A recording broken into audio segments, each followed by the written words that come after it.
Terima kasih atas kesempatan yang diberikan. Kami dari kelompok 5 akan melakukan presentasi dengan judul Standarisasi Data Surveillance. Nama-nama Militia Kristi Singkai, Anissa Manopo, Nur Indah Lompo Bitung, Stefano Yeskiel Tampi. Sistem surveillance sangat berperan dalam menurunkan angka kejadian infeksi nosokomial, sehingga sistem surveillance infeksi nosokomial perlu untuk dilaksanakan di rumah sakit. Keberhasilan suatu sistem surveillance sangat beruntung pada keterkaitan atribut yang terdapat di dalamnya. Teknik pengumpulan data dilakukan dengan cara wawancara dan studi dokumentasi.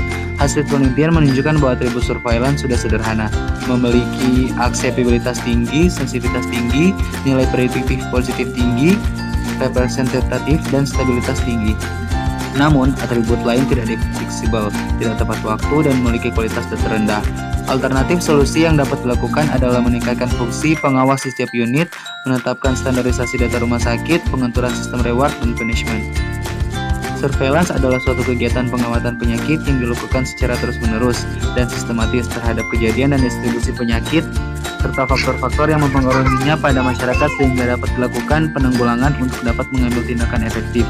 Masalah yang ada, pengolahan data masih terfragmentasi, data tersedia namun tidak mudah diperoleh, data tersedia tetapi format berbeda, terjadi duplikasi data-data dan informasi berkaitan dengan individu yang menggunakan pelayanan kesehatan yang dikumpulkan setiap kegiatan pelayanan yang diterima oleh individu tersebut. Data menyajikan fakta dan pengukuran di pelayanan kesehatan yang berisi karakteristik dari individu pasien data. Bentuk yang jamak biasa untuk menggambarkan beberapa bentuk fakta tunggal yang disebut dengan elemen data. Data dalam pelayanan kesehatan disimpan dalam bentuk rekam kesehatan pasien, merupakan kumpulan dari berbagai elemen data dalam rekam kesehatan yang digunakan untuk membandingkan, mengkombinasikan, dan menyajikan kondisi pasien oleh dokter dan untuk pelayanan kesehatan.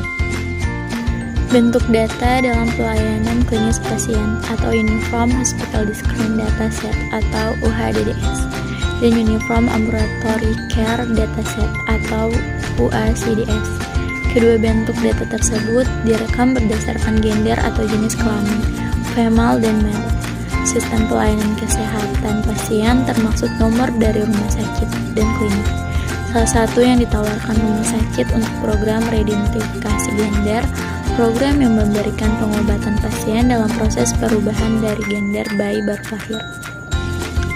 Para profesional The Health Information Management atau HIM menyepakati untuk penelitian tentang bentuk dan standar dari data yang menemukan untuk pelayanan kesehatan informatika, pelayanan kesehatan saat ini dalam rekam kesehatan pasien elektronik dan berbasis komputer ada 4 rekomendasi, yaitu female, male, eudetermine, dan null. Fungsi surveillance epidemiologi. Surveillance epidemiologi pada umumnya berfungsi untuk 1. Mengetahui dan melengkapi gambaran epidemiologi dari suatu penyakit. 2. Menentukan penyakit apa yang diprioritaskan untuk diobati atau diberantas. 3. Meramalkan kejadian wabah. 4. Menilai dan memantau pelaksanaan program pemberantasan penyakit menular serta program-program kesehatan lainnya seperti program mengatasi kecelakaan, program kesehatan gigi, dan program gizi. Dan yang terakhir, mengetahui jangkauan dari pelayanan kesehatan. Manfaat surveillance, yaitu memperkirakan besarnya masalah yang penting sebagai gambaran perjalanan alam suatu penyakit, sebagai deteksi KLB, dokumentasi, distribusi, dan penyebaran peristiwa kesehatan, bermanfaat untuk epidemiologi dan penelitian laboratorium, untuk evaluasi pengendalian dan pencegahan, sebagai alat pemantau pelaksanaan, dapat diperkirakan perubahan dalam praktik kesehatan dan sebagai perencanaan. Tujuan surveillance adalah tersedianya data dan informasi epidemiologi sebagai dasar manajemen kesehatan untuk pengambilan keputusan dalam perencanaan, pelaksanaan, pemantauan, evaluasi program kesehatan, dan kewaspadaan serta respons kejadian luar biasa yang cepat dan tepat. Mengapa perlu standarisasi data? Data mempunyai peran penting di bidang kesehatan, perlu dikelola secara optimal agar bernilai manfaat untuk mendukung pelaksanaan SIK, input proses, output, mendukung manajemen dalam pengambilan keputusan baik di klinik, puskesmas maupun rumah sakit. Mengapa standar diperlukan? Definisi standar dalam pelayanan kesehatan Abdelhak et al. 1996 menyatakan bentuk praktis dari prinsip dan petunjuk untuk pengumpulan dan penyimpanan data pelayanan kesehatan.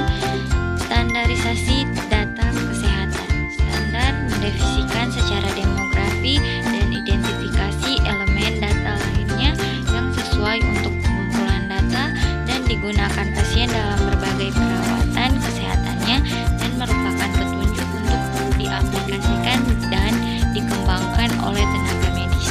Dalam pelayanan kesehatan ada dua tujuan dari bentuk data. Yang pertama, untuk mengidentifikasi elemen data yang dikumpulkan dari setiap pasien, dan yang kedua untuk menyediakan kesamaan definisi untuk berbagai kondisi. Standarisasi untuk elemen data dan definisi membuat data tersebut dapat digunakan untuk perbandingan di berbagai pelayanan kesehatan. Perbandingan data digunakan sebagai tujuan termasuk A. Akreditasi eksternal, B. Penambahan kinerja internal, C. Studi statik dan penelitian. Berikut standar data klinis. Standar data klinis diperlukan dan dapat dikembangkan memastikan bentuk pengumpulan data di berbagai fasilitas pelayanan kesehatan yang dapat digunakan perbandingan dalam perawatan pasien yang sama. Agar dapat bermanfaat, maka standar harus dapat dikembangkan untuk meningkatkan kualitas data dalam berbagai periode waktu. Berikut adalah kesimpulan. Sistem informasi surveillance epidemiologi adalah suatu sistem yang dapat membantu kegiatan surveillance epidemiologi yang termasuk pengumpulan data yang terus-menerus, pengolahan data dan analisis data penyakit untuk menghasilkan informasi tentang penyakit dengan cara membandingkan dengan indikator kejadian luar biasa yang dapat membantu seksi dan untuk menemukan rencana kegiatan pemecahannya. Selanjutnya yaitu saran. Dengan adanya komputerisasi dan sistem informasi dalam pengawas, diharapkan pekerja semua satuan yang bertanggung pada pengawas dan dapat membantu dalam pelaporan akan perkembangan suatu penyakit dapat cepat diketahui. Baiklah, demikianlah presentasi kami pada sore hari ini, disampaikan banyak-banyak terima